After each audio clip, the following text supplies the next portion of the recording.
I think that there's going to be this initial, freak out and reaction to the market. And then people will start to dig a little bit deeper and go, okay, well, what are we going to do? Yeah. And start to really think long term. But we'll hit a wall first. I think we'll start to go, okay, we've never been in this situation before. We've never had to face this kind of a crisis. What do we do? And that's, where people will we'll sink or swim at that point. Yes. But we'll get stronger out of Yeah. it, no doubt in my mind. And people will start to work together in ways that they haven't before. And if it doesn't get as bad as all that, then, you can just...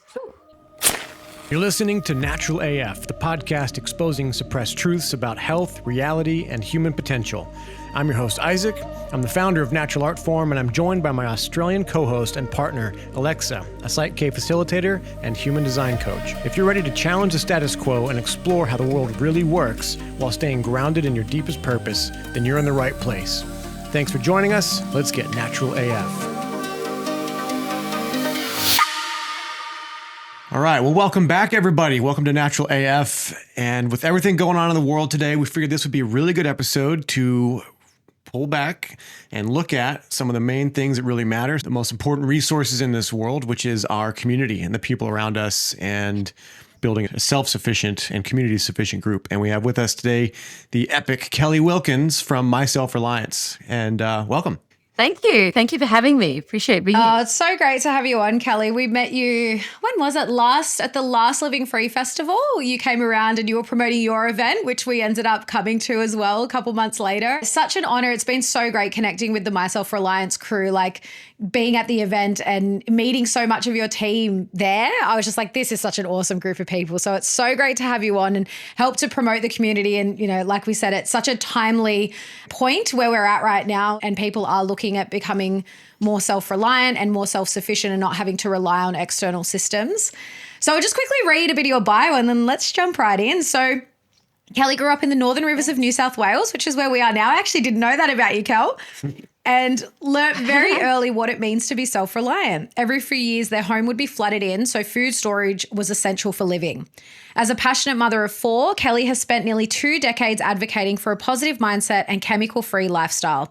Her philosophy is to embrace a holistic approach to preparation and self-care together at the My Self Reliance community. Amazing. Yeah, thank you for that. So I didn't know that you grew up in this region, Kel. I'd love to hear a little bit more of your story and like whereabouts in the Northern Rivers did you grow up? Okay, so I grew up, first of all, near Wollumbar, on the other side of Nimbin. And then we moved to between Nimbin and Lismore, a little place called Coffin. Okay. So we were high up in a mountain, and so we were flooded in. Our property was never actually flooded, but we were flooded in.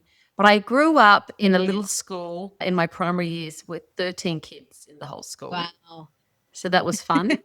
Yeah. Wow. And my mum and dad moved us from Sydney with the intention of actually becoming self-sufficient, because getting prepared for this very time that we're living in. And so they knew that it was coming. They thought, we're going to get ahead of the game. But they knew nothing about farming. They knew nothing about being self-sufficient. They just thought we'd give it a go. They just made a lot of mistakes along the way. And so they would string up their own cow. And my dad had no idea about where do you start, and there was no internet videos or anything to watch at the time. And so he took the knife and he punctured the bladder, and all this poop splattered out all over them. and this was how, they just learnt to be self-sufficient from scratch. And my mum would bake her own bread and mostly burn it, and she would sew our clothes and then unpick most of what she sewed. This is my memory. It was just make lots of mistakes, but just keep going and keep learning. And so I lived in this beautiful, carefree lifestyle. And then in my teens, my parents thought that we needed to be around more youth our age. And so they moved us back to Sydney. And so, but, you never forget those early learning years. And food storage and emergency preparedness has always been part of our conversations and our ethos. So So in 2020, I guess, or 2021, when I saw everything going on, I'm like, okay, people are a bit like, what do we do? And so that's when I started My Self Reliance. And I thought, the best thing is to gather people. And we started having Tuesday night calls. And when I ran out of what to teach people, then I would bring on guests. So a bit like what you guys do now. Yeah. Amazing. Yeah, we're definitely cut from the same cloth, I think. My folks weren't quite as like that, but my dad grew up just after the Great Depression, I think, because when he was born. He's like 87, but they grew up completely self-sufficient, but there was like rural dirt floor, no bathroom, no plumbing. And that's how he grew up. Is very normal. I would never forget what he said about it. My grandmother, my dad's mom, would say during the Great Depression, they didn't even notice it. They really had no idea until years later that there even was a Great Depression, because it was just life as usual. They're just self-sufficient subsistence farming.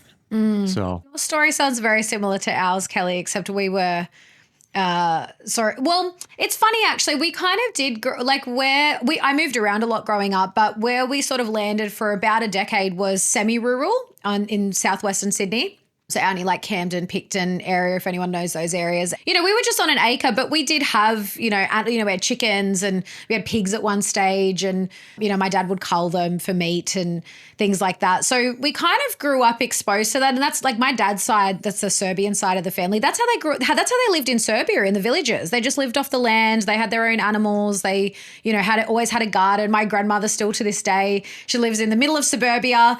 We call it a concrete jungle. Literally her backyard's all concrete except for one grass patch and her veggie patch.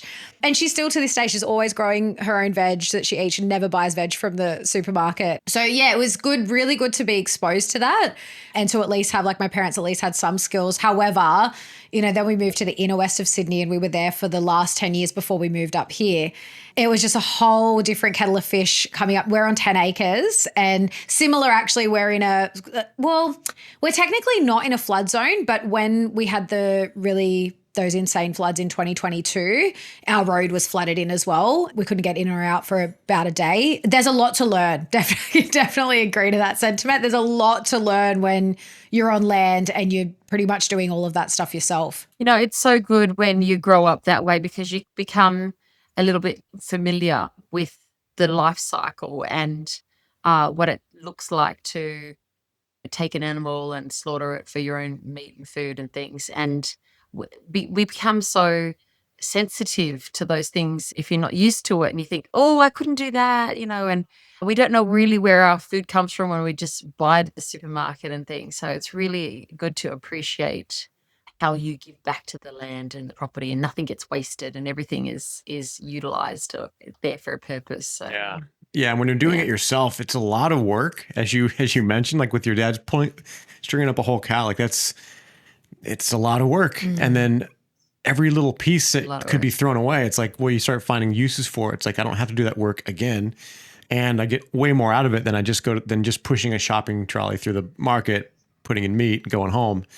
It's like, oh, I know, like, intimate details about this thing. And then you start to have a lot more connection and even respect for it. Some people view it as like this horrible thing that you do to animals. And it's, how could you be so cruel and so mean?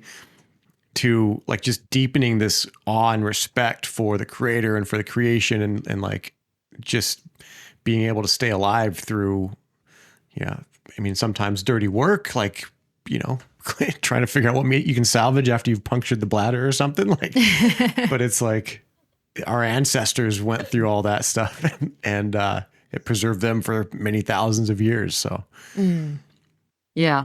Well, and luckily these days, we have so much more knowledge at our fingertips. We don't have to try and do everything from scratch. Yep. The tools are so much easier to use. It does make life a lot easier. But, for me, living out on property, actually coming back. So a year ago, moved back onto 30 acres. We have this beautiful property that's 3 hours north of Sydney now. And it's a glamping accommodation property. So we've just had guests stay over the weekend and it's kind of cool because I kind of feel like I'm farming people, like I'm nurturing people. And that's really like my whole dream is to was to have a property where I can invite people to come and stay, and we'd hold retreats and things. And so now what I do is just bring community together, and that's what it's all about for me. Utilizing different people's resources because we're can't do everything. And so I live in this great valley. We call it a valley. I don't know. We're on the neighbor has lambs and sheep, and another one does honey, and there's a great butcher up the road. Another one has a farmer's market and gardening and things. And so, we're all really supportive and helpful with one another. And that's what I'd really love for every community. And so that's what we're up to now at My Self Reliance, is really helping hubs of communities come together and be self-sufficient in whatever way that it works for them, and especially if you're in suburbia. You got to do it differently to if you're on property. Big time, yeah. And so actually it was funny, when I lived in Sydney, there was lots of resources. There was box. You could have somebody get the farmer's market produce and then divvy it up and then, share it out. And then when I moved here, before I got to know my neighbours and what everyone did, I didn't have that resource. And so I was back at Woolworths just doing the regular shopping. And it was like, that's not what I moved out on property for. But it does take time. Like, we've built up our own garden now and things. And so it takes time to get to that self-sufficiency stage. I think it's a very valuable point to the time we live in now, where we have the opportunity and this sort of like safety net of the grocery store, as you can make your mistakes and learn and, because it takes some skill to grow stuff and then learn how to do like natural fertilizers or, whatever, trying to source certain things, build relationships. And it's like, if it's not there at this point, you do have the grocery store. So take advantage of it now, build the skills, build the confidence, and you'll feel, it's amazing when things are short and it's like, well, I've just got, this person with eggs, and I know that person that has tons of eggs. Cause they did that. We didn't take advantage of like friends and neighbors that have eggs during that time, but it was like a couple years ago. It was just bird flu. And then they started calling all these chickens and you couldn't get eggs. And it's like, it's so dumb. Yeah. But we have plenty of neighbors that have them, and people at the farmers markets that we go to. Well, we're very lucky here. We always say it. And you would know, Kelly, like when you are living more rurally or just more, in these, because sometimes it's not even rural. It's just like, because we're kind of between, because we actually live near Mooloolaba. You mentioned that's where you were. So it's kind of like this country coastal vibe. It's, it's a little bit like you've got the little pockets of towns, which is a bit more suburban, and then, just a little bit out of that. But I find in any area that's more community based, we're so lucky because we have our local farmers markets, and we can get, organic produce at really good prices every week. And then, we have lots of people, like we've got a neighbor in the next town over that does, they cull meats as well. So they let us know when they're doing them and we can buy it off them. And and then we do a lot of the weekend markets, and so many of them, people are selling honey, their own honey, raw honey, the eggs, fruit and veg that they're growing on their properties. Unfortunately, in the cities, it's harder to access, but it's not impossible, because I know where we were in the inner west, we would go to our local market. I think it was every week, and you could get organic produce and everything's still there. So if you look for what it is you want, you definitely find it. But I think that's what's lacking the most in the cities, is that community feel. Feels like every man for themselves in the city. And I can definitely speak to that, having lived both lives. And so do you find that people are coming to you with different sort of needs for, say like city or suburban living compared to people that are like already on property? Or do they kind of have the same needs, but they need to go about it in different ways? I think that's right. I think people have the same needs, but the different mindset. One of the things that we started out was a challenge, like an egg challenge. Okay, let's see if you can find someone, if you can source your eggs from, if you're in the city, so you can start to step away from the supermarket. Then thinking about, okay, what can you grow? What can you do? It's a little bit of different mindset shifts around how to acquire your food, where are you getting it from? Because whilst things are still relatively easy, people kind of rely on that ease, and they don't have to become really resilient yet. It's coming. Yeah. It's really starting to think about how are we going to utilize what we have. And I think people, on property probably have a little bit more experience with that because your shops aren't around the corner and you have to really plan your trips to the shop to what you're doing. When we're starting up our hubs, it's really what we do is we start with a prep matrix, and it's the 8 key pillars of self-reliance. So it's food, health, finances, relationships, education, technology, communication, and faith. And with those 8 key pillars, then we look at the prep, which means what is the problem? What are your resources? What education do you need? And then who are your people? Meaning also who are your people who you're responsible for, but who are your go-to people who can help you? And so when we apply the prep matrix around those 8 key pillars, what you start to find is, okay, where do I have strengths? What do I already have set up in those areas? What do I need? And where are my weak points? Where do I need to focus on next? And so you can do that prep matrix for yourself and your family. But then when you apply that to your community, then you can start to see, okay, as a community, here's where we're really great. Here's how our resources are. Here's who our go-to people are. And what are the holes that are missing? And so our hub leaders are trained to work with that prep matrix, but then guide the community into conversations that help them to say, okay, how are we going to, what are we going to work on?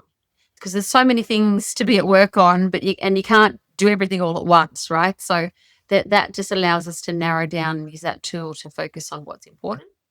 And then we go from there. And so each hub is then encouraged to have a monthly get together, learn different things, skills, whether it's, doing a emergency prep class or a food canning or, milo bags, food storage, so that they're actually putting these things into practice and not doing it alone.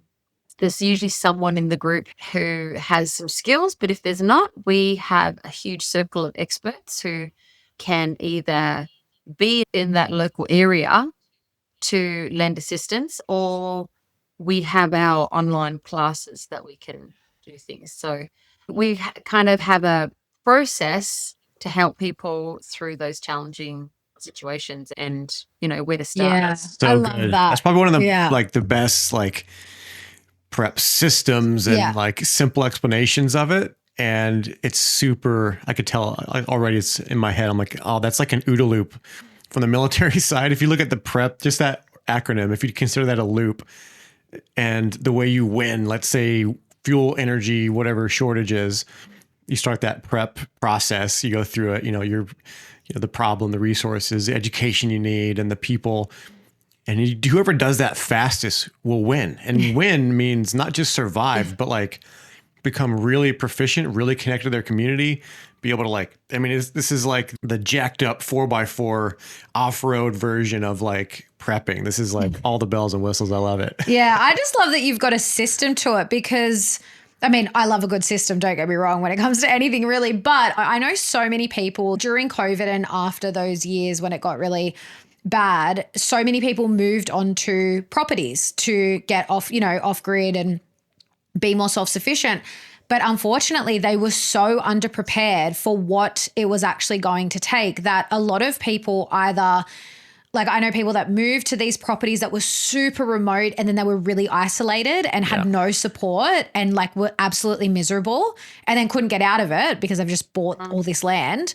I know lots of people too that kind of went in, lots of people would sort of put in for land and then try and do that whole thing and then they couldn't get along or they just didn't know what they needed to do or people weren't pulling their weight.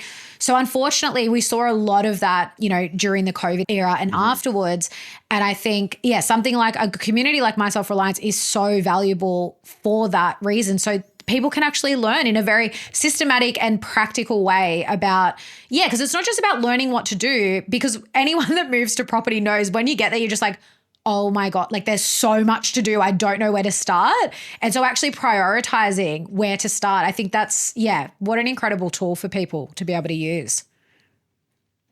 Yeah, 100%. And one of the things that we're working on at the moment is how in these communities do you get through issues when they arise? And so we just did a training for our hub leaders last Tuesday around conflict resolution.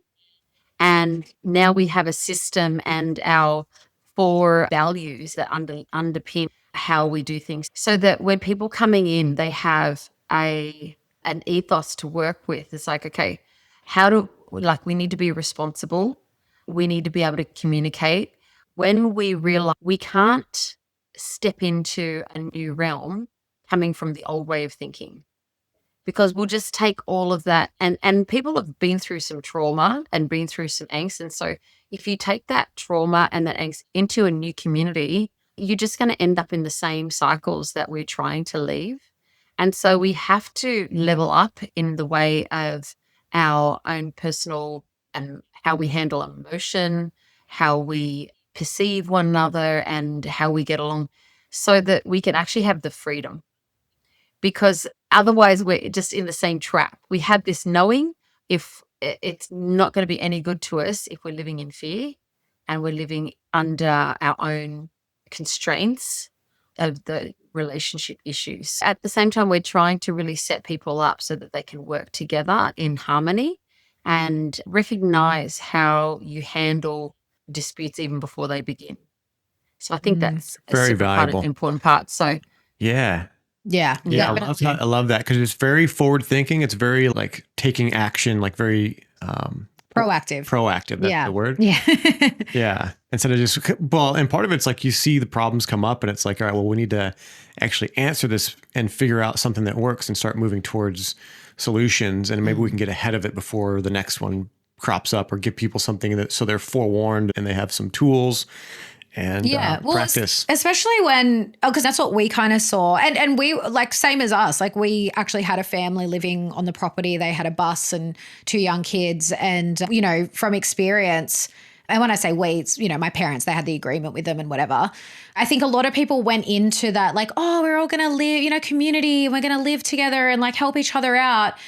But you know, human behavior is always going to be a factor at play. And unfortunately, it's not all going to be sunshine and rainbows. There are a lot of instances like, you know, one particular person isn't pulling their weight, or, you know, there just wasn't boundaries where, you know, it was just like too much and there wasn't enough separation.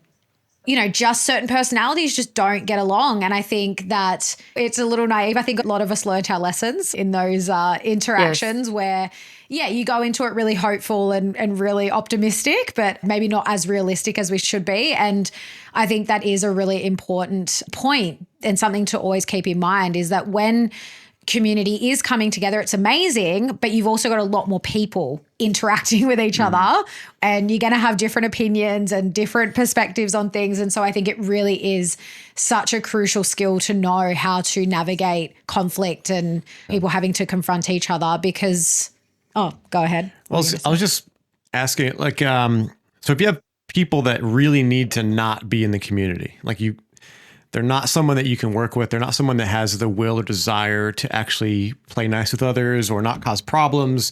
Do you guys have processes for ejecting people from, you know, from groups or organizations so that they don't cause problems? Yeah, that is a really good question. And it's a really difficult thing to do, actually.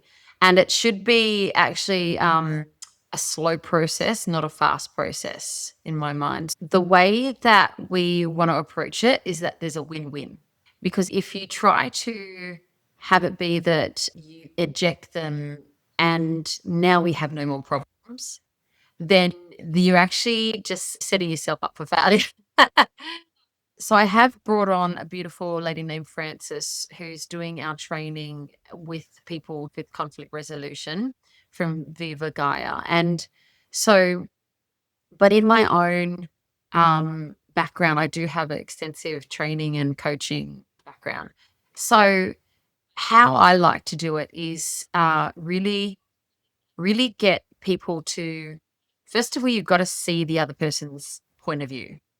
You can't just come at it with your own point of view, because there's always, like, the way that I like to describe it is that if you're looking at this book and you're looking at this side and the other person's looking at this side, it's the same book.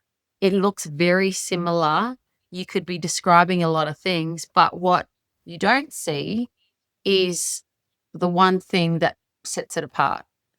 And so if you're not seeing what the other person's seeing, then you'll be right every time you're right, but you're just not seeing the whole picture. And so sometimes we have to try and get onto the other side and come at it from their point of view, because from that side it makes so much more sense about what they're saying, why they're being that way, why it looks that way.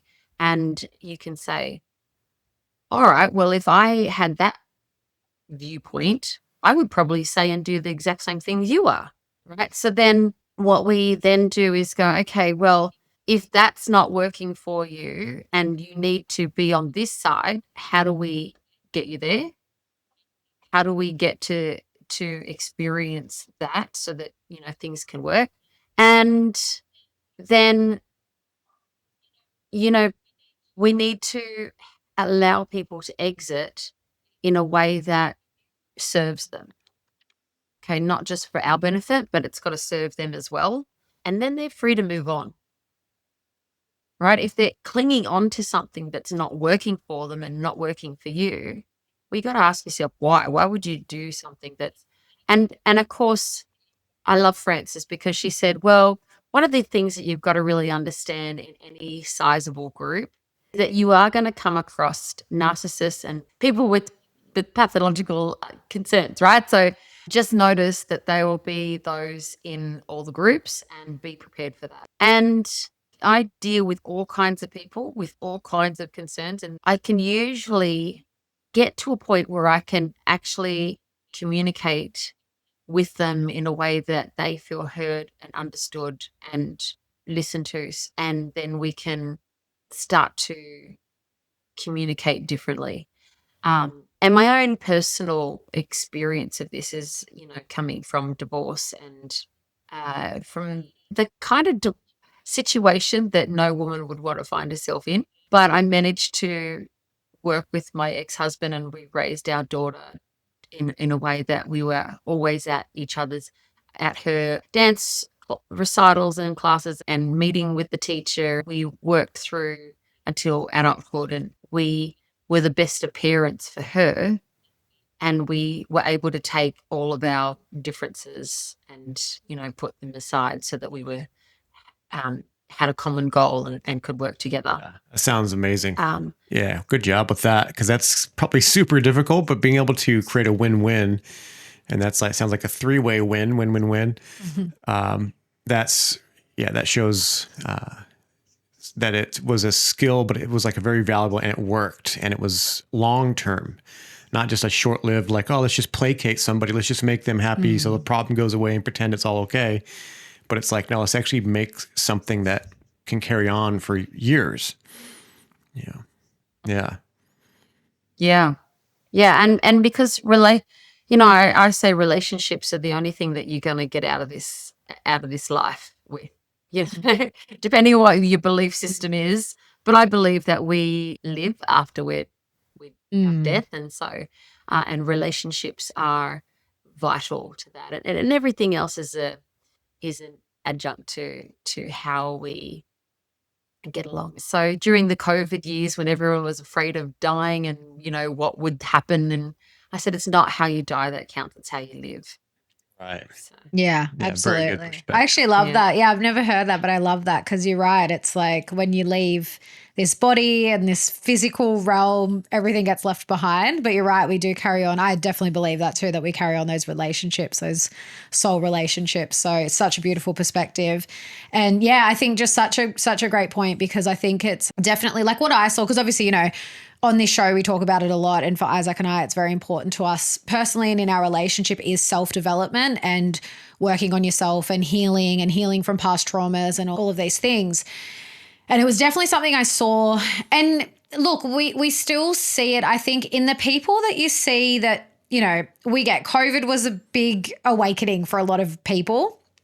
And we all went through, it's a process of awakening, and we all go through the stages, almost like the stages of grief, right? Like we get angry and then we're really sad about it. And I went through all those stages, but you've got to keep moving forward. That's the thing. You got to actually process and go through all those things and just keep moving forward. And the people that didn't, those people you see that have kind of just gotten stuck in the anger or stuck in the outrage, and they're always trying to fight something and fight the government. And it's actually really sad, because you see it's like that part of that, working on themselves and working on relationships, when that kind of gets left to the wayside and it's not a focus, I think that's when people, it's arguably almost worse than being completely oblivious to what's going on, because they know what's going on, but they just get stuck in this state of fear and anger, and you see they're not moving forward, and then they're still getting caught up in so the next thing that happens, because obviously it was COVID, then it was God knows what else, Israel issue. And then now it's the fuel thing. And they just get so caught up in everything that gets thrown at us. And I know, actually, and I'd love you to share, Kelli, your perspective, because I love getting your emails, and especially when things are going on, and you always just have such a beautiful, spin on it, and ways that we can, either have a different mindset or look at things differently or take it as an opportunity to learn or do things differently. So yeah, I'd love to hear your opinion on, sort of when these things are happening, what are some of the ways that we can, not get caught up in it and continue moving forward with our lives? Yeah, absolutely. Um, so I have trained myself on a process called Jigsaw. Well, I put this process together, and Jigsaw stands for the 6 things that I do in the morning as a morning routine, to set yourself up, because it's all about what you think about, right? And so what you're listening to, and it feeds your mind, and then you start the dialogue in your head about, everything, and then it builds up emotion, and then your emotion fuels what comes out of your mouth, and then, you can start to find yourself in loops. And so I find it's really important to manage your emotions with what you're thinking about. And so I now teach this program called the Jigsaw Method, and we put it together in a power hour. So it's the first thing that you do when you wake up in the morning, and you spend that first hour of the day on yourself. And doing these processes sets you up for being really present in your life. When you do this, you can tackle the things that are coming towards you without spiraling. And so it allows you to just deal with what's happening right here and what right now in front of you. And that I found that to be so important. Even when I was going through my divorce, it was like, you could just go through um rabbit hole, down these deep tunnels of despair. But if you actually just really present to the room, who's in front of me, what's being said, it's like your meditative practice in action. So you're just really present. So what it is J is for journaling. And journaling I find really powerful to not only set you up for the day. I have a process for how I journal, and I teach this out, what you write down and how that makes a difference to what you accomplish in the day. I is for inspiration. So making sure, I love inspiration because it's like you need to feed yourself good, powerful thoughts. So what you're reading, what you're listening to, what you're watching, and make sure it's inspiring, and make sure it's uplifting, and make sure you're getting a good 10 minutes doses of that every day. So G is for gratitude. That's part of our journaling as well. So keeping our gratitude high, because the gratitude is the highest attribute of all the emotions. And so when you're really grateful for things, it just boosts, elevates how you're feeling. That's a huge one. S, there's 2 S's. Yeah, I just wanted to stop on that. I know, you could just do. Yeah, I just wanted to stop on gratitude because it's a huge one, because Isaac and I actually we've just started doing it again every night.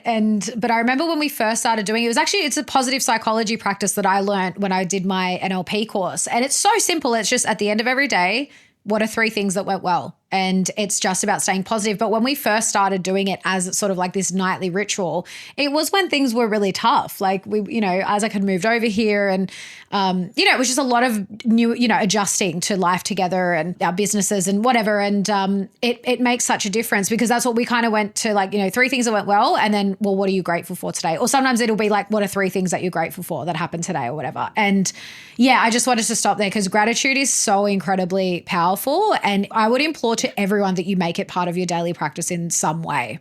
Yeah, when I drive the kids to the bus, where we were found, okay, let's go around. What are you grateful for? You can just build it into daily practices with the family and teach the kids.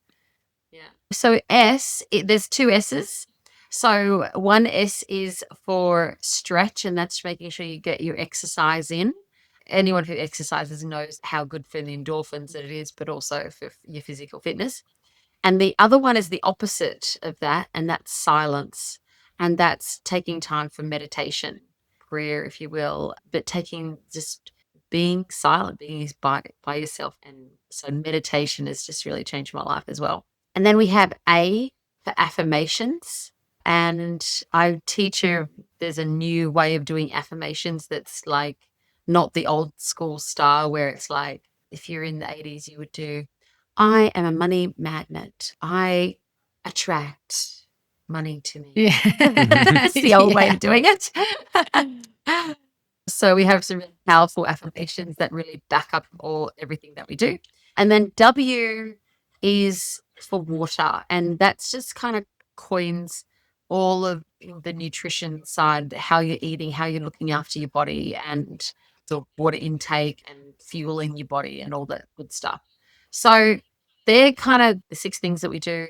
You think, how do you fit that into a power hour? But it sounds like a lot, but we have a system for how that works too. And so we teach our hub leaders that. So if you become a hub leader, that's part of your membership is that you get that value packed. It's a week of doing the jigs with me, and I take you through it each day. We break it down. And that's a really powerful practice. Yeah, I love that. We were actually just looking at it. So again, I get your email. So I had seen when, I think it was early this year or the end of last year, I can't remember, when you were running the training. I was like, oh, I want to do this, but I had so much on at the time. And I remember looking and I was like, I couldn't do it like the week it was on or whatever. Again, love a system, love something that's like step by step. And I think it's so important. Like I say it all the time, and we definitely struggle with morning routines. We're probably not morning people as such. But I think it's so important to get things like that done in the morning. So one, you've gotten it done for the day. You're not waiting till the end, because what often happens with us, or for me anyway, if I'm like, oh, I'm going to do this at 2:00 in the afternoon, it just gets pushed back, or I'm too tired now, or like whatever. There's like, there's more room for excuses and procrastination. Whereas if you just get up and do it first thing in the morning, it's like a great way to start your day. And 2, it's like, it's done. It's over and done with. You can move on and be like way more productive in the day. So we were just looking at it just before we came on today, actually. And that was actually the first time I saw that the jigsaw, like every letter in jigsaw meant something. And I was like, oh yeah, I'm definitely going to do it. I was on the website, I saw the training, and I was like, yeah, I'm definitely going to do this. It looks so good. Yeah. Well, that brings up a question, the idea, because do people just be morning people, or do people become morning people? Is it something that you practice, or is it something that you just are? I am not a morning person. Yeah. I had to train myself, and I definitely a night owl myself, and burn the candle at both ends kind of a person. So it really is, yeah. It really, like, I teach people because it supports my own accountability to it, because I'm like anybody else. I can fall back into old routines and old habits just as well as anybody. So it does help that we do it live. I don't make it available as a recorded process because, yes, that would be good, but I know that it's too easy just to do the first 3 days and they're like, like you just fall off. But if you have that, we do it live, you have that accountability. It's been difficult as well because I like to do it between 6:30 and 7:30. I think that's, before most people's work day. But at the same time, my kids do an early morning scripture seminary study, and that goes from 6:15 to 7:15. So we're like, I'm in a one room, farmhouse. I'm like, how am I going to share the computer, share the space, share the with them? So I have, if you go to my website, I have made other times available. So like an 8:30 to 9:30, or like a different times, just so that I'm working around my kids' schedule as well. And so during these to school holidays, I do make it that earlier time slot, because then I'm not competing with them trying to get on the computer and use the office space. Yeah. So yeah, we can be a bit flexible. And then, I'll just say that my routine right after my morning thing is to go feed my chickens, and then I like to go be with my chickens for an hour. So if it is like not at that 6:30, 7:30, then I'm like, oh, well, now I have to compete with my chickens. Yeah, that's such a valuable thing, though. And I encourage people to like check that out and make the effort, make the switch, because it is, I've risen early most of my adult life, and I'm not a morning person, but there is something I feel like bound to, where I just have this like almost like this yearning to get back to like a very structured system. Like I wouldn't join the military again, but I really value the way that it practices this thing that's self-reinforcing. Because I mean, probably more than half of people, I would say, are not just naturally early risers. But when you get up in the morning and then you move your body, or you breathe, or you hydrate, which is really every day for the military as well. You get up early, you run, you hydrate, you fuel, you do stretches, you do calisthenics, all that stuff. Doing that first thing, and then you're building this discipline, and it builds this sense of self-worth and a sense of stability and a sense of empowerment. And whatever practice you put into that, if it's something that like 99% of the population isn't doing, it does set you apart. And you have this, like, you look yourself in the mirror and you can feel it. You can feel that you're different, and everybody is different, but it's like, it's different when you have something where it's like, not that you're like full of pride and ego over anybody else, but it's just like, you're kind of seeing yourself in a different way, and seeing, I am powerful. I am able to make changes that were difficult, that like, I couldn't even imagine that I would make that change. So, and I think it's so important for self-leadership. I was actually just thinking about this the other day, and I think that's arguably the one of the most important things about self-leadership is like how you structure your day and how you start your day, especially because, even just thinking about that, like, what you just said about it already sets you apart. Because look at how most people, like, I quite often hear, like, when I'm looking into things about social media and what's changing with social media, and, there's certain people I listen to on those topics, like so many people, I don't know what the stats are, but like this crazy amount of people, like one of the first things they look at in the morning is Instagram or like their social media platforms. And that is so wild to me, because that's a hard rule for me. Like it has been for a long time, where I actually don't like to look at my phone at all for at least the first half hour, but I try to make it the first hour of my day. Just don't look at the phone at all. So even that, like when you just think about like how most people are starting their days, they're on their phones, they're on social media, they're not present, they're going to a job that they, either hate or just, don't have there's no purpose in it other than to get a paycheck. They're running kids around to school, and it's like all quite hectic in the morning. Like, yeah, a method like that is, I think, so incredibly valuable for so many people. I think, that can literally like change your life and the way that you function within relationships within your family. Yeah. 100%. And without that, you are running the rat race and chasing the wheel. I think.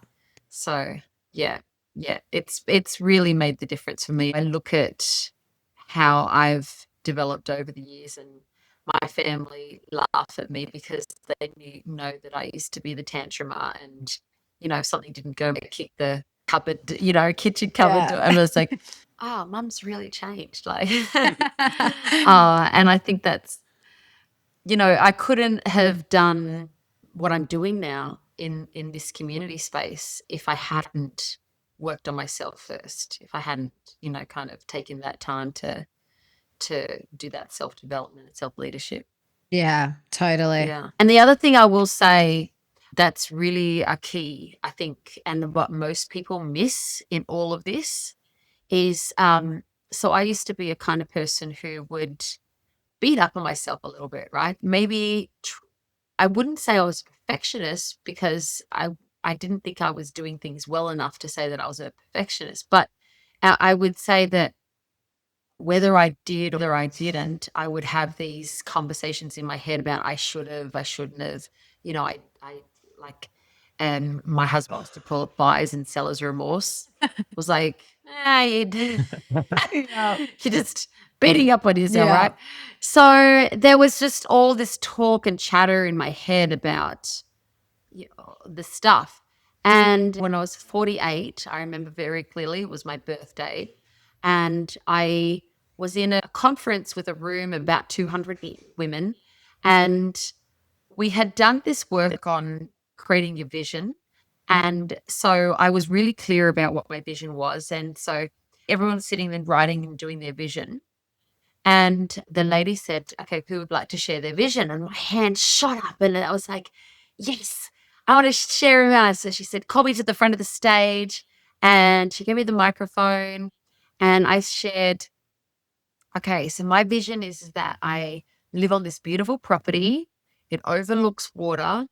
And I pointed like to my left, we have this accommodation and people come and stay and that we have retreats and I'm able to train my team. So, and I just described like everything that you could see in this vision, which is actually where we live now. And it's called Lily Ponds Retreat. So it looks over water and to my left, there's accommodation and people stay. And so I described this to a T, right? And then in my mind's eye, I say, and thanks for coming to my birthday, everyone. I'm like, and then I don't say it. And I hand back the microphone. And then I was like, I walked back to my seat, like, dang, that would have been just so cool. It just would have been so cool if I just said, thanks to everyone coming to my birthday. And I kicked myself under the table. I'm like, why did I not just say that? And then it was too late to go back and say to everyone, oh, by the way, it's my birthday. And it's my birthday. Yeah, right. And then, right? And so I'm like, oh, that's a shame. I missed that. But then later on that day, I went to another function and my mum was there. And she gets on the microphone. She goes, and it's Kelly's birthday, everyone. And let's sing a happy birthday. I'm like, oh, shame. So embarrassing. I'm so embarrassed.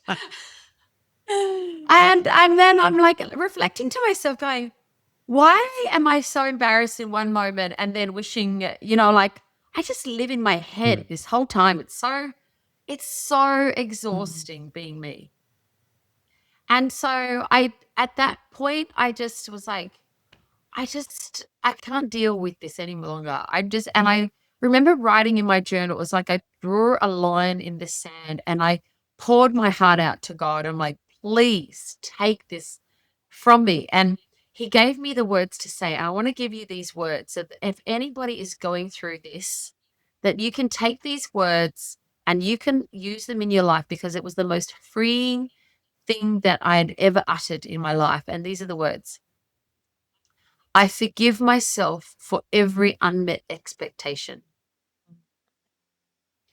And in uttering those words, the load was lifted off my shoulders forever.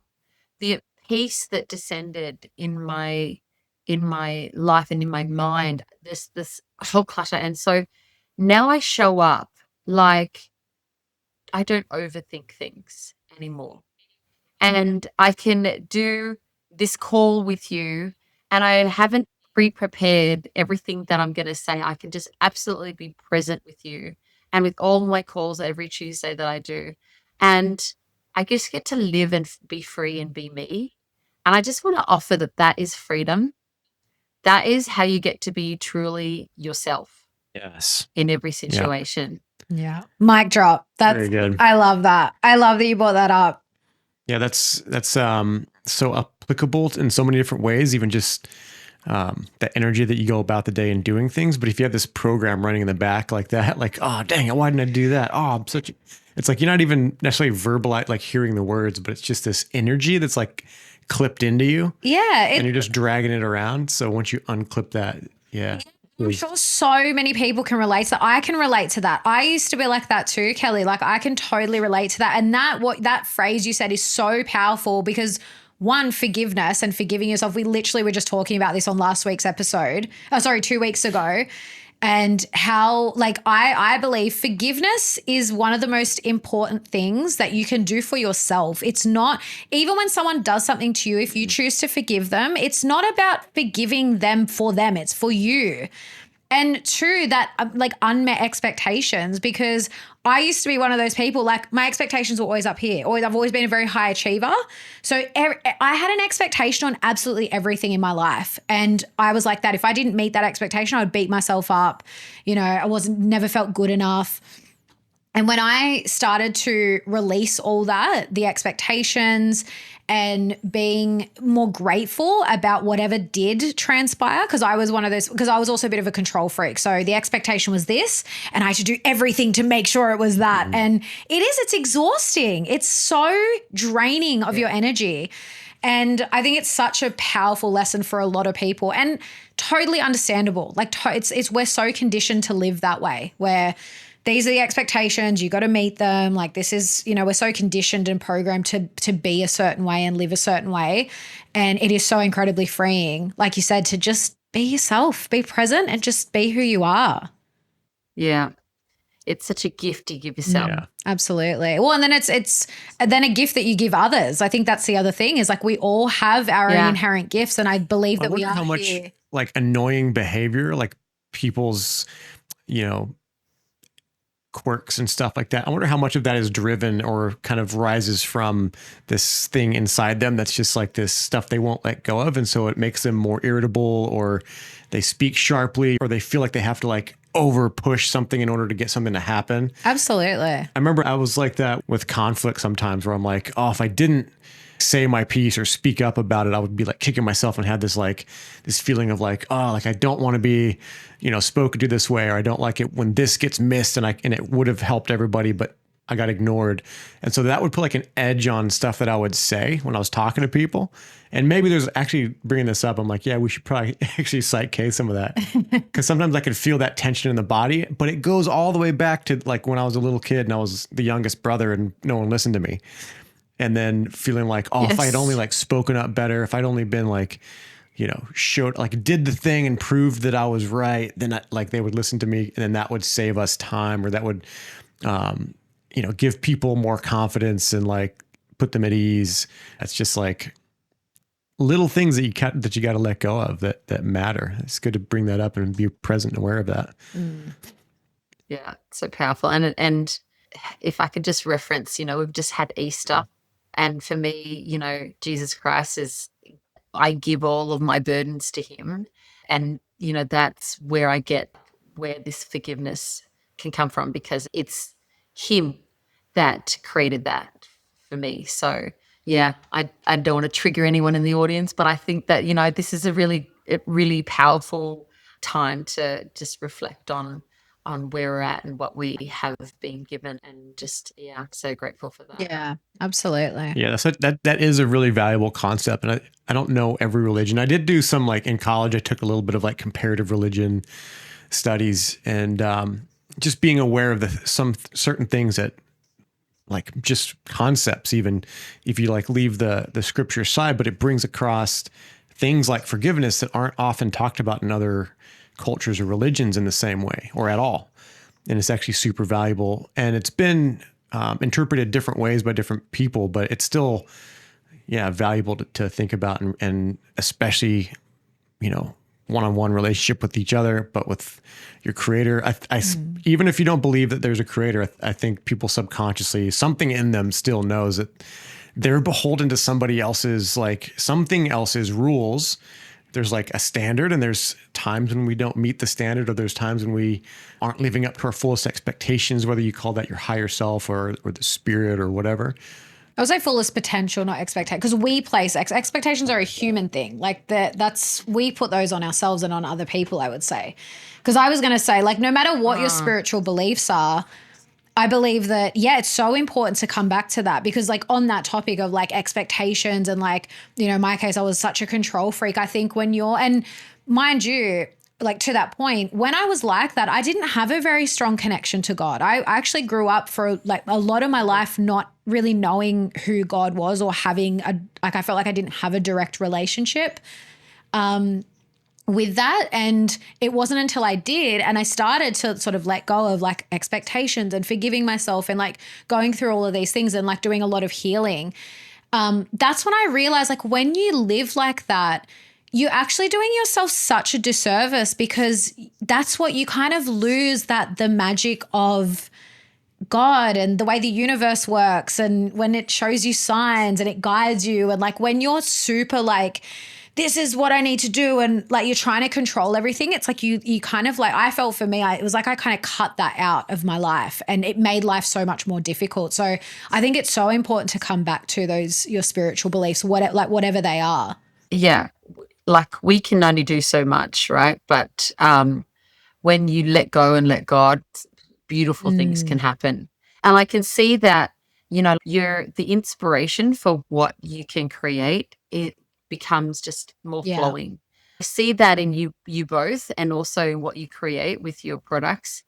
There's Mother Earth and what she provides, but there's also that really beautiful spiritual element, that there's that love that is present as well. That's what you two are creating, and the way that you go about, working together and what you guys are doing. You're amazing. Oh, thank you so much, Thank you. Kelly. Yeah. That's I feel all warm and fuzzy in my heart. That's so beautiful. And as you said that, I was just thinking of a friend of ours who I wouldn't say she's psychic, but she's just really in tuned, like just really tapped in with energy and stuff. And one day she sells our product at her practice. And one day she was holding our jar and she just closed her eyes and she goes, I just saw this image of you two in the kitchen laughing. And we were like, that's literally so many times Isaac will be in the kitchen making the product and we're just in there talking, nonsense and laughing and whatever. And she was like, I literally I can feel that energy in the product, like this just energy of joy and love. And yeah, so for you to say that is just, such a, it's very humbling for us when people reflect that back to us, because we do put, especially Isaac, he makes the product and he puts so much intention into the products. And that is our mission, is to. There's been a few cupboard doors kicked here and there, but most of I'm like, God damn it. Like the freaking separates and it won't mix together. And I'm like, what did I do wrong? Why, God? And then realize, it's like this one little thing. And then I'm like, yeah, figured it out. It's like, Yeah. And then over time I learned to just be like, just wait a second. Just be patient. Yeah. Don't hold on to the expectation. It'll happen. Yeah. Yeah. Yeah, that there, or the learning growth of living, isn't it? Yeah. It's beautiful. The people that got the early batches that didn't have as much laughter, try it again, circle back around. This batch is much better. to think of that, like to correlate that to like our sales, like in the beginning it wasn't good, and maybe that was why, because there was so much. Oh, there was a lot of, there were, and look, I take my hat off to him, because he moved to a different country on the other side of the world, had to source all the ingredients again and make sure they were like top quality. We always make sure there's like the highest quality that goes into them. And it was really difficult, because then when you got all the ingredients, it was like, and the humidity here, like the climate's different. Like there's so many factors like that you wouldn't even think about when it comes to like making products or even cooking. I'll never forget the first time I made shortbread cookies here in the Northern Rivers in summer. Not good. Yeah. Like, because it's mostly butter in the cookie mix, and it was just melting and wouldn't stay together. It was really difficult. Yeah. So all those things that you have to kind of. Well, I tried learn. I made pumpkin pie a couple of times, and your pumpkins here just different. Different. Yeah. They're good. It tastes good, but it just doesn't. Kent pumpkin. I was like, no, you need butternut or something. Yeah, you need butternut. You guys call it butternut squash. Yeah, sweet potato pie. I could do that. I learned that in Georgia. Yeah. Yeah. Yeah, this place is so beautiful, and it's. I mean, Sydney isn't that. I mean, it's 8 hours away, roughly, and like the climate's a bit different. But do you find it's still pretty easy to grow stuff down there? Here, you throw a avocado out in the freaking bush, and then you get a tree in a couple of years. How is it down in Sydney as far as growing stuff? Yeah. Well, you're kind of between. Got all that good volcanic ash. Yeah, and you're kind of between Sydney and here now. Yeah. Yeah. But so my husband is the real gardener of the two of us. And in Sydney, he was taking every opportunity to grow things, and he can. I don't know. He has a green thumb. He's really good at it. But where we live now, I'm making my own compost, which is I'm loving. I just love turning my compost. um but he is the green thumb. Yeah, most things grow. But yeah, even in Sydney, and we lived in Austral for a year.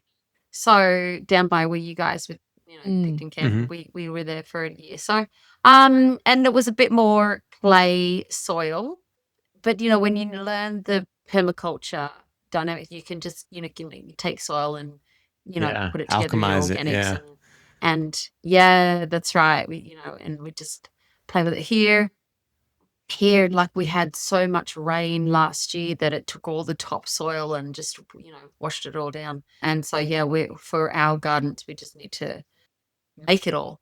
So I've got, the leaves falling because I've got a lot of trees on this property, and the horses walking around on capturing up all his manure, and we're just, making it. Nice. Yeah. Well, so um, this is like, oh, not to change gears too sharply, but fuel. So fuel's on everyone's mind. In the My Self Reliance community, does anybody have any creative solutions? Are you guys tackling that problem? So what I love about the position that we're in with My Self Reliance is that we are tapped into so many different communities. There's so many different people who are now popping up, doing what we're doing. My Self Reliance is started in Sydney, but in Queensland there are other communities who are popping up, and who are we're kind of just keeping tabs on all the different communities and what everyone's doing, and they're living free and what they're doing, and they're one of the communities is created a biodiesel fuel source with farmers who are, they're collecting the used oil from restaurants and things and turning into biodiesel. So, Cool. there are ways around it. We're tapping into people's resources and things. There's now also, I want to say there's lots of good Aussie podcasters. When I started in this space, I didn't know any Australian homesteaders or podcasters who were doing anything like this, and now they're popping up. And so it's good to tap into what it's going on in different areas. So yeah, I think that there's going to be this initial, freak out and reaction to the market, and then people will start to dig a little bit deeper and go, okay, well, what are we going to do? Yeah. Yeah. And start to really think long term. But we'll hit a wall first. I think people will go. We'll start to go, okay, we've never been in this situation before. We've never had to face this kind of a crisis. What do we do? And that's, where people will we'll sink or swim at that point. Yes. But we'll get stronger out of Yeah. it, no doubt in my mind. And people will start to work together in ways that they haven't before.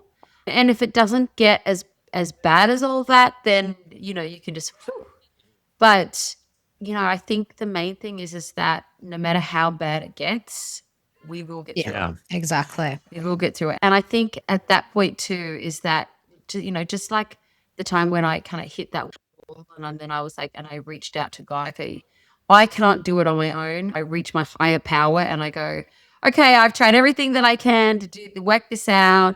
And now I'm letting go and letting God. And then that's, when we'll start to really see miracles occur, when more people just, hit that wall and go, okay, what's next? Yeah. What's next? And that's when we'll really see the unity Yeah, I happen. agree. Yeah. And it's not like we were that far away from before we had fuel. I mean, we had horses.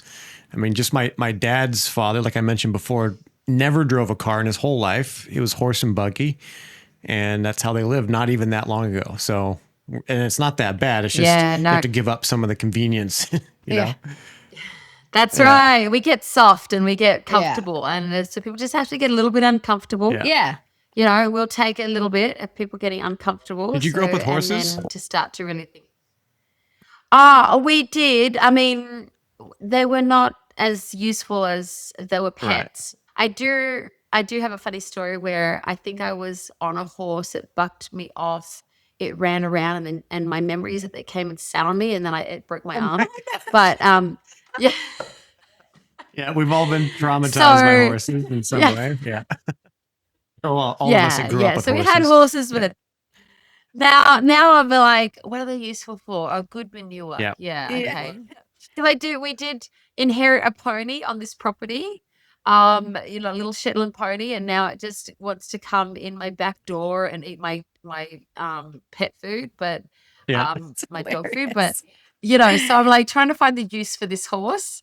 They're just Um, really cute. We had a but miniature that's pony, that yeah. property that we were on, just an acre. And I can't even remember where we got him from. But yeah, he was so cute. We didn't have him long because Yeah. he was super cute. And, we would, as kids, we would kind of ride him around a little bit. But yeah, not much. Because we actually didn't have a lot of grass and stuff for him to eat. It was only an acre. But yeah, I think they're just cute to have around more than anything.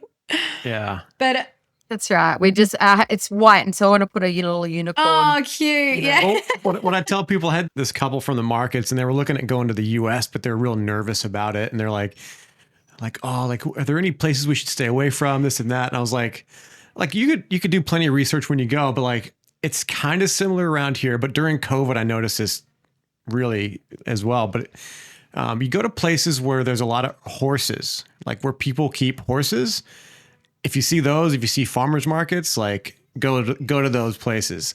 Everywhere else, I'm like, I can't tell you much about it. Who knows? Like they're whatever. But if people are keeping horses, there's something about that where they're connected. There's humility. There's like, there's some rough individuals that have horses as well. But by and large, a community like that tend to be more, less collectivistic, less like, everyone has to get the jab or mine doesn't work, like that kind of mentality. Like during COVID, they didn't like have any lockdowns, any whatever, all that stuff. It was just like, they're very in the real. Yeah, So, well, it's interesting you bring that up because I've just been listening to this podcast series on psyops, and it's really interesting. And one of the things they were just talking about in the episode I was listening to yesterday was about how they find that it really doesn't matter. Like, this was an American podcast, so they're talking about the US, and they were talking about how it doesn't really matter how they have like blue states and red states according to the the way people vote. But they said, like, even I think the example they gave was a state like Georgia. They're like, in Atlanta, in the city, it's mostly blue leaning, so Democratic leaning. But then the rest of the state is more red leaning, more conservative. And they find that pretty much across all states that, like, in the cities, the ideological beliefs are very different. They tend to be more like open. They have all the same traits as the Democrat Party, whereas the people that live more rurally and like live a more community based tend to have more conservative views. And so it's really interesting from that point of view because when we traveled to the States, like my parent, my mum was like, oh, don't go here and don't go there, and because of all these things you hear. And when we traveled, I was like, it's fine. Like, you can tell, like when we were in Miami, like Florida got really well known. Texas and Florida got really well known during the COVID era that they weren't really following the rules and what people were just doing whatever. But when we were in Florida, in Miami feels like very liberal. Like it feels very, it was more that way, but it's a city. It's a very populated, busy, touristy city. And so, but for the most part, when we traveled through the States, like I was like, it's fine. Like no one's really, you see all these things on TV and people think there's like everyone's just rioting in the streets all the time. And it's like, it's fine. Like it's really nothing to worry about. I haven't been on the plane since 2019. Oh, wow. But in 2019, I went to Savannah, Georgia. Oh, wow. And and I love Savannah, Georgia so much. And we went there with the company that I was with at the time. And I'd been there before, and I loved it so much then that I named my youngest daughter Savannah. Beautiful. That's a nice name, really. Yeah. Beautiful name. Yeah. Yeah, there's something about that. Savannah, So, Georgia. I think I lived in Columbus, Georgia, I believe. I don't know. And then near Atlanta. I had friends from there, but then I have another friend from Savannah. But yeah, it feels more, Savannah sounds like a place where there would probably be like more farmers markets and like a bit of that, even though it's like a city. Wholesome living. Yeah. Yeah. Yeah. Yeah. Yeah. If anyone's from Dural in Sydney, it's very much horsey Okay. Yeah. land with homeschooling and Yeah. yeah. Yeah. And that's the thing, like, you Farmers can markets. find, like, that's what, so many people moved out of the cities and did these big moves to, places like the Northern Rivers and, really, like, it was this really big change that they made. But you don't have to do that because, like you said, like, just if you go an hour out of Sydney, you can find pockets of areas that are like that. And I think it is more accessible than people think. And I think that's often the biggest hurdle to overcome is mindset, is the mind cage. It's the cage that you put your own mind in.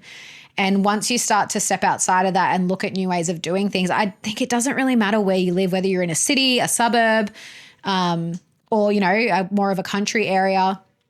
I think it's possible to definitely make small changes where you can to start, being there's areas in self-reliant. There's areas in like Brooklyn and areas that have a lot of rooftop gardens. If you see a lot of that going on, that sounds awesome. But those probably And community gardens, like there's Yeah. where in the inner west where my friend was living, like after I moved out of Sydney, I would stay there often, and I just would walk up to the local park. And when I was there, I realized that they had a community garden there. And I was like, I never would have known that, like, had I not, actually started exploring the area. And this now, are they spraying it or is it, I don't know. green? I don't know, but That's the next thing. One problem at a time. yeah, exactly. One problem at a time. But the fact that, there's this community garden there, and like this is in the inner west of Sydney. So it's a huge park, but you've got like a main highway on one side and then all like suburban, like apartment blocks and stuff.